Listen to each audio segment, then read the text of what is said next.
And I want to show you a something else, a typical coward, and that is Bill Clinton.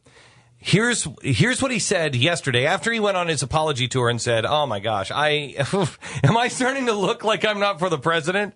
Because that's what I'm here to help him out a lot. And I'm sorry, I apologize for what I said the other day about that Bush tax increases made it look like I didn't agree with him. Because once I got a call from the White House, and I realized I did agree with him, and I'm here to correct the record. But let me tell you a little bit about records."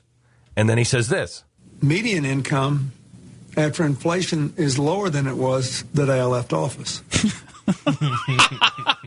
Which, of course, is another slam to Barack Obama. That didn't sound like I don't support the president, does it? Come on, Ryan. Okay, so why is he doing that?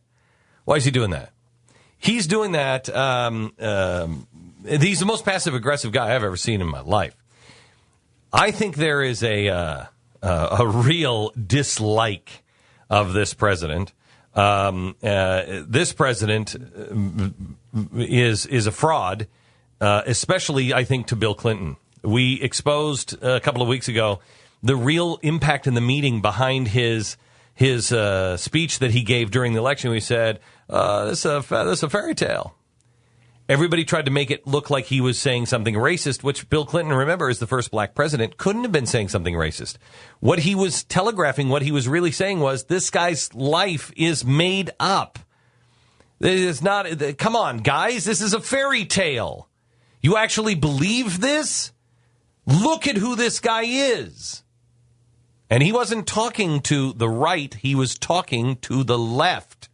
The people who speak the language of radical revolutionaries. That's who he was talking to. Come on. Because he's not a radical revolutionary. He may be a big government guy, but he's not a radical revolutionary. And that's what he was saying. So there's no love lost between these two. But more importantly, and this should give you hope, that Bill Clinton thinks that there will be an America after the second term of Barack Obama. But I believe there won't be a Democrat after a second term of Barack Obama. If there is America, there won't be a Democrat that's elected. And I think whoever is the next president is going to get the hammer laid down on them. And I've been saying that for 4 years.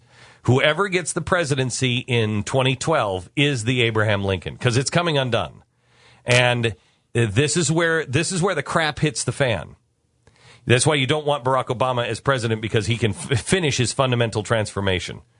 But whoever does it will be Abraham Lincoln. You mean as far as like a crisis situation, really having to face it? Economic crisis has to be faced in this next term. And so whoever it is not going to be popular. They're just not going to be popular.